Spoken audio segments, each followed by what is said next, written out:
Welcome to the Ivory Tower Collections. Today's video is going to be a fairly simple one, and that is because it's not going to require any soldering skills whatsoever. So what is this about? Well, in front of me here on the workbench is a 2600 plus console. If you're not aware, I guess it's been about just over a year now, Atari released a new version of the 2600 that's basically an emulation in a 2600 shell device, but it has the ability to play actual game cartridges and has the look and function of the original console from the late 70s and early 80s. It also has the ability to use the original controller ports and provides a dedicated HDMI output so that it can be used on modern TVs. The point of the video is that earlier models of the 2600 Plus do have a manufacturing flaw of sorts, and that is the cartridge port. Specifically, the original cartridge ports that they installed in the 2600 Plus weren't of the best quality, and they will admit this themselves, so much so that newer versions of the 2600 Plus, I think since about July, have a replacement cartridge port and board that has been installed inside of them. This new port allows for more sturdy connectivity between the old original cartridges and the system, and the pins inside of the newer cartridge port are a bit better quality. So it makes better contact and should last longer than the originals, which there have been reports of people bending the pins inside and things like that. So in this video, what I'm going to specifically cover is how I take the 2600 Plus apart so that I can either get to the main board easily to replace the cartridge port if needed, or to replace the entire main controller board that the cartridge port is part of. It's really not that difficult, but there are a lot of screws to keep track of. So with that, let's get started.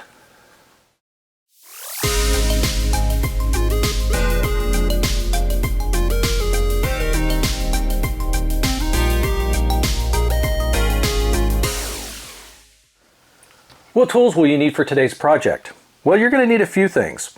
For starters, you're going to need a number 2 Phillips only in the beginning. This is so that you can actually open up the console itself.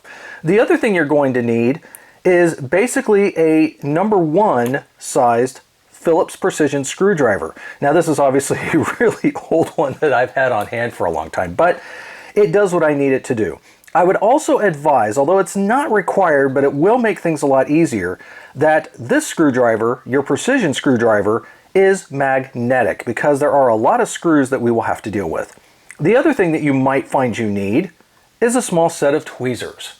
This is because some of the screws, whenever you've loosened them up, they may not necessarily just come right out of the console, so sometimes I have to find that I have to grab them with the tweezers to get them loose. The other thing you'll need is this. This is the replacement mainboard that I received from Atari, and it already has the new style cartridge port installed. So yeah, that's pretty much what you'll need. You'll need the tools and this mainboard, which is what I'm going to cover the swap out for today. Let's take the 2600 Plus apart and take a look. The 2600 Plus is very easy to get into.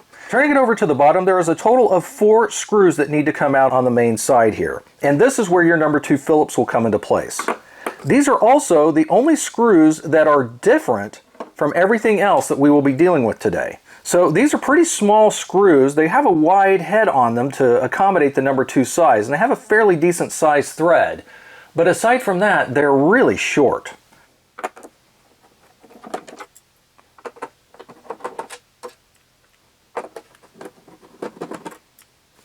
So there's my 4 main screws there for the console base. I'm just going to set this off to the side. Now, with those 4 main screws removed, we can now turn the console over, and we should be able to lift this entire assembly straight up and off. Now, you might have to fiddle with it just a little bit, just kind of wiggle with it. I start with the front here, just kind of lift up on that, and then on the back, I will put my fingers, or my thumbs, right about where the controller ports are, and then just kind of lift up a little bit from there. There we go. Whole thing lifts up. We can now remove the bottom shell. We don't need it. And we can set that somewhere safe. Let's take a look at the underside of the 2600 Plus, or the inside of it as it were. And there's really not much to it. It's comprised of several different boards that are essentially sandwiched together that do the functionality and emulation of playing the games. We have essentially the main brain box up here, as I call it. This has the main Rockwell chip in it, as well as the HDMI video output in place. Then we have the main interface board here, which is where the controller ports are physically located, as well as the cartridge port that will be getting swapped out. So this board here in the middle is essentially the main board that will be getting replaced. And then the last boards you have are the actual switch boards that contain the physical switches for the on-off, black and white, select, and reset. And they are attached here. Here's what we need to pay attention to.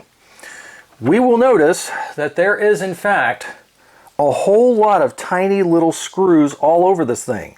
And I'm here to tell you that the easiest way to do what we're about to do today is to essentially have to remove all of them.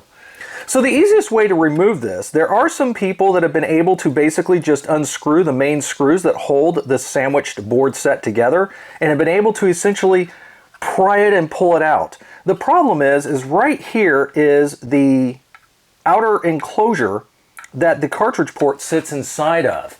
And if you stress things too much, one of two things can happen. One is you could actually crack the back of the plastic here, trying to insert the boards in an odd angle, plus sitting them inside of the cartridge housing, or cartridge port housing. Or what I have actually seen on two of these that I have worked on is people that had attempted to do that actually ended up bending the cartridge port in the process of trying to get it inserted. Now, I was able to get the cartridge port straightened out and make them work again, but you got to be careful because the whole reason why you're doing this is because you're replacing the cartridge port, or at least you're replacing an assembly that the new cartridge port is on to make reading the games more reliable. So if you end up bending it or breaking it in the process, you're really defeating yourself. One thing you can do to determine if you have the old board or the new board without going through the whole process of removing everything is to simply get to the point where you are right here, and you will notice two main things. This still has the old board set in place. One is that the actual LED's power plug here is kind of in the center over here onto this side of the back of the middle board. On the newer board, as I'm about to show you here, that LED interface, so on the original board it's more centered on this side, and on the newer board it's been relocated further off. The other big change, which you can see, are these ribbon cables coming out right here. These are actually the ribbon cables that will attach to the switch boards. On the new style board, they have relocated these connectors to the end of the board, making it easier to get to them. However, this does cause us somewhat of an issue because on the original boards, number one, those cables are very short and they are oriented differently. So as a result, as you will see for part of this install, I'm going to actually have to take these ribbon cables, and at some point, before I connect them up to the switchboard, I'm going to have to twist them 180 degrees. Another interesting and easy to notice change between these is if you take a look here, you will see that the new board has an additional set of like little extra holes that have been milled out, these little rectangular openings just below this screw hole and this alignment pin, versus over here where that does not exist.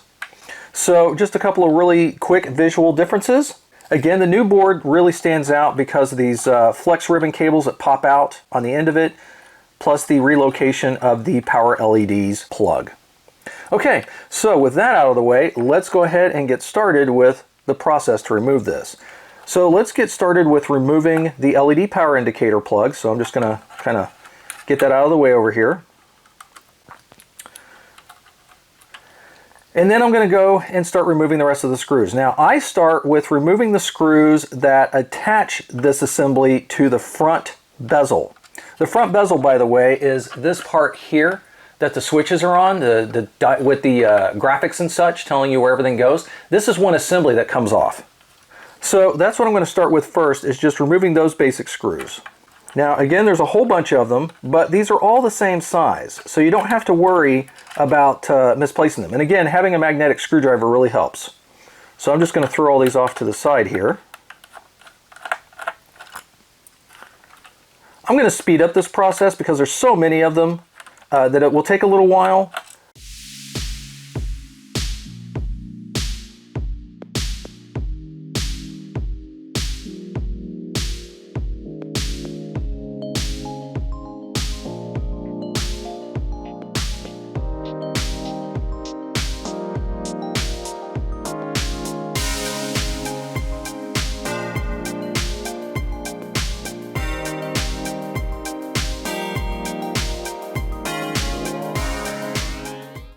And these are the last two I remove and the first two to get reinstalled.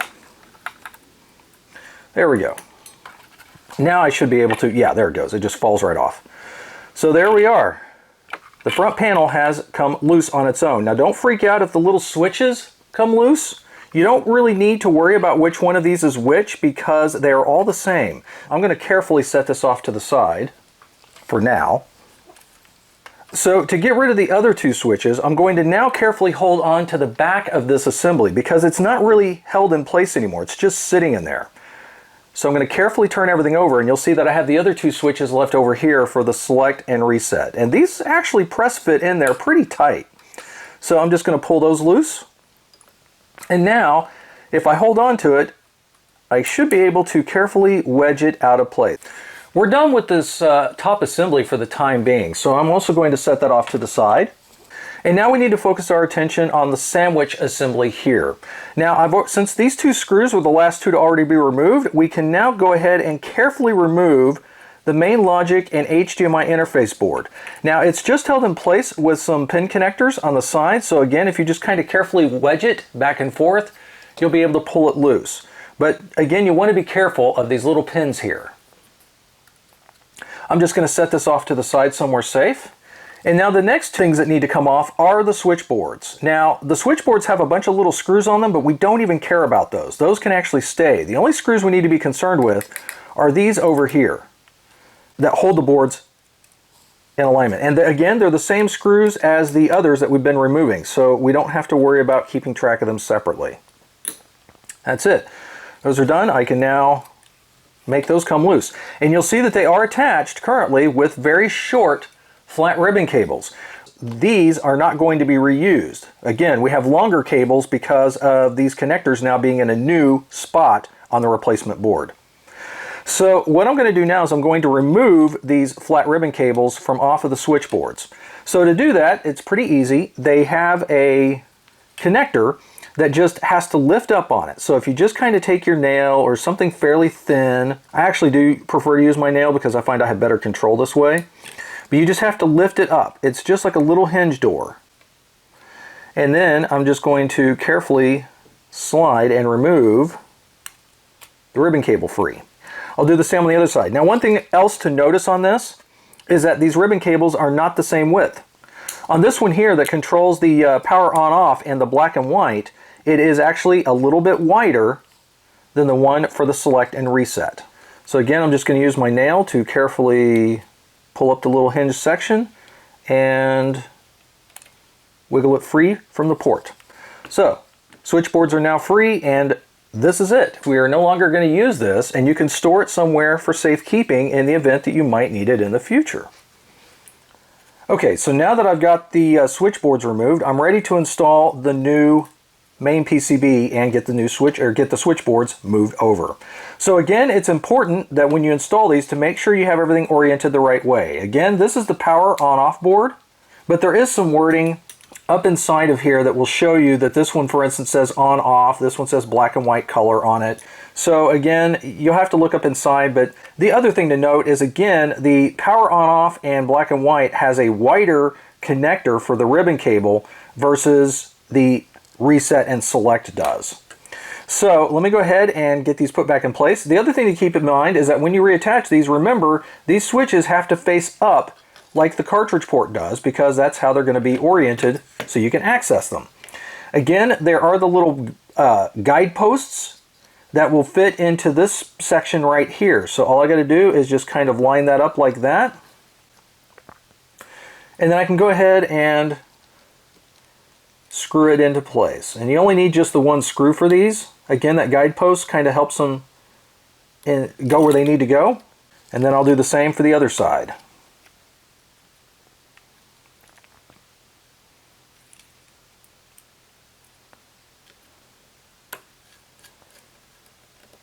There we go. Now that that's in place, we're ready to get these ribbon cables reinstalled. And again, this is going to require a little bit of a twist. You're going to have to turn them 180 degrees for them to work properly. Let me go ahead, and I'm just going to go ahead and do that little bit of a twist right now. What you might find to be a little bit easier is that when you go to do this twist, do it like this and then come around from the outside edge so that you can manipulate the cable between the PCBs with plenty of room. And again, I got to get this twist put into place just like that. And now I can take this and get it pushed into place so I can then latch the connector back down. So there's my little twist that I've got in my cable. It's right here on this front edge here. I'm going to do the same thing now on the other side. This one I'm actually going to have to go on the opposite side when I do my twist in the cable because of the LED connector being in the way. And then like before, I'm going to try and get this carefully put into this slot. And then use my hand to clamp it back into place, just like that. So again, the easiest way to know where you have to have these is that the blue has to be facing up on both of these. So now we have to get this put back into the case shell. So let's go.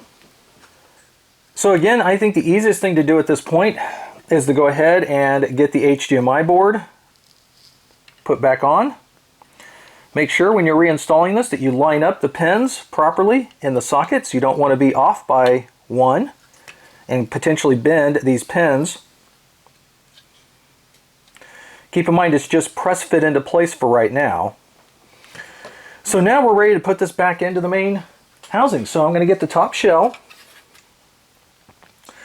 And what we're going to do is we're going to have to carefully just kind of wedge this back in where it needs to go. It might fight a little bit, but it will eventually pop into place.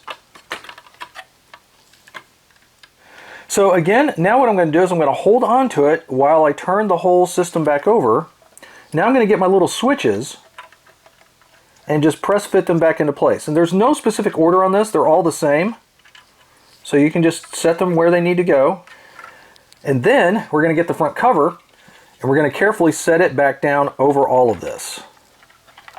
Just get this put back in, just like that. I'm going to hold on to it tight because I don't want it to come loose. And I'm going to start with the two screws that are holding the HDMI board assembly in place because that is where the two longest anchor posts are for securing the board assembly to the front panel. This is just to initially help so that I don't have to worry about falling loose on me. And again, when tightening these, you always want to start by going backwards until you feel them drop or click into the threads. Now I'm just going to start with the rest of them.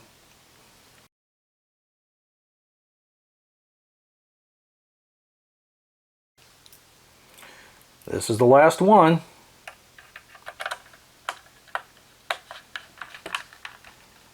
Okay. The last thing to do here is to go ahead and get the LED connected back up. Again, the port has been moved over, but it is keyed, so you can only insert it one way. And the easiest way, just in case you need to remember, is the black wire, which is the ground or negative, is going to point towards the outside edge of the case. And then the red wire, the positive for the LED, is going to face towards the center of the 2600 Plus. Now I'm ready to pop this back into the bottom shell and give it a test. So that's everything put back together. Switches are working well. The ports should be nice and lined up. And you're ready to test it and have fun. I currently have the 2600 Plus back together again, and I have it connected up to HDMI to a TV I have off to the side here in the lab. So let me go ahead and switch the Atari on. Now I'm going to start with a 2600 test cartridge. This is just to make sure that the ports and that my switches are working properly, since I had to, do that twist in the ribbon cable and all of that to make it work. Console is on and powered up. Let me switch over to my TV.